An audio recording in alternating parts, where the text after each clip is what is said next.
Tension. Tension, tension, tension. Alright, gentlemen. Most of what I use tend to be homemade.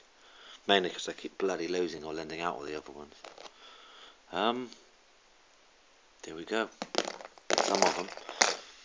Now, it's all in the twists, isn't it? And the bends. And you guys wanted to know how I get the twists and the bends. So, here we go. Normally I'd use a couple of standard Yales. I don't have them. They're all lent out at the moment. So, look.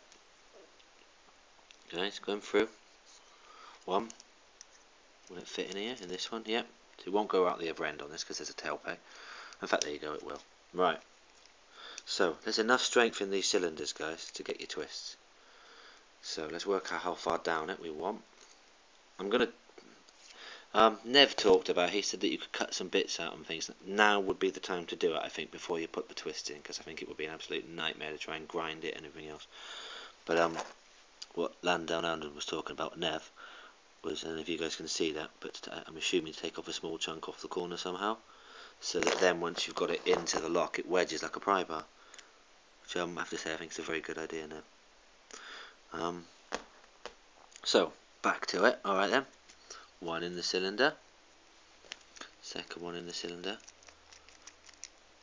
a little bit fiddly, and then we're left with the question left, or are we going clockwise, we're going anti-clockwise. I'm still trying to sort of get this one straight in my head, but from what I can tell, supporting, I want to make sure I don't go in too far, so we're looking at about there. Alright guys, I'm assuming you can see this. And then I always go, well, what are we looking at, clockwise. So, give it a twist.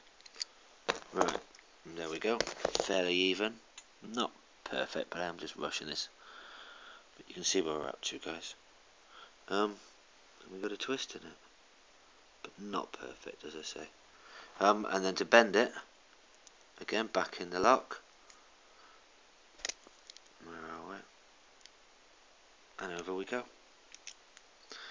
I mean, we can straighten, you've got your bend, you then come in with your pair of pliers and then straighten the edge up and just get it finished. But guys, that's what we're looking at. I'm sorry, it's not the best example, but I'm running out of metal at the moment. And it's telling me my battery's low. I hope that's still going to work. Gentlemen, that's what we're looking at. That's how I put my bends, that's how I put my twists. Takes a little bit of practice. But I mean, I've got a hell of a lot more, but I've been able to produce all of these. This is what I use the most. Now, this is my pry bar substitute. I've got one homemade, I've got one Mad Bob. I don't know, guys. I know everybody here rates them. I watch you guys use one of your videos. I prefer these. But, I certainly don't know everything, and I'm going to continue to still pick them up occasionally and hope that I, find a use for them. Gentlemen, so yeah, twists, bends, etc. Length, I suppose there's something to be said for length.